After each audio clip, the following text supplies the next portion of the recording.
Good evening and welcome to Cinematheque Ontario. My name is Susan Oxley. It's a pleasure to launch the Yugoslav Blacklight series tonight with the switchboard operator. This evening is sold out and we've added a screening tomorrow at 5 p.m. So please help us passing the word. We've been flyering people as they've been entering the theater since this is the most unusual situation for the Cinematheque to be in. We are presenting a number of films in their original screening of The Rats Awake is actually a film that's dubbed into German. For that particular film, we will be presenting it with simultaneous English translation, so you'll be listening to the German language that's dubbed and hearing the film. It is, I'm told, a beautiful print, so we're happy to be able to present it in this way. We're most grateful to the Yugoslav Cinematheque in Belgrade for providing all of the prints in the series. The Yugoslav Cinematheque is about the third largest archive of films, and this is such a rare opportunity to showcase these films in Toronto.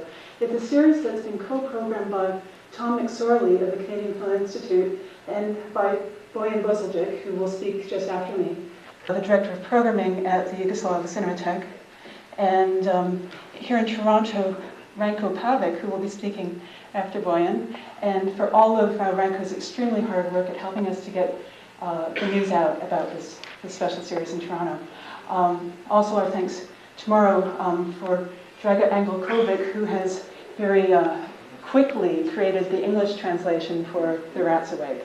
So I think I'm saying a lot of detail here. I'd like to welcome Bojan Boziljic and thank him for all of his curation of the series and to help.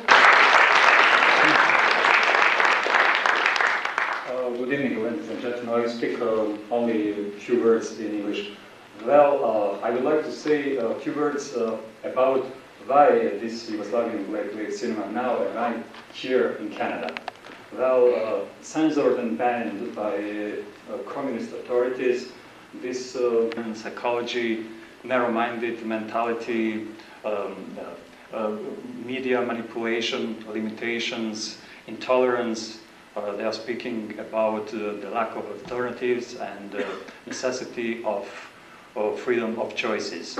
Second, these black-white movies, they haven't been shown here in Canada, so this is a unique opportunity and a rare chance for Torontonians to discover, I would say, hidden Yugoslavian cinema treasures. That's all. Thank you very much for coming and enjoy the show.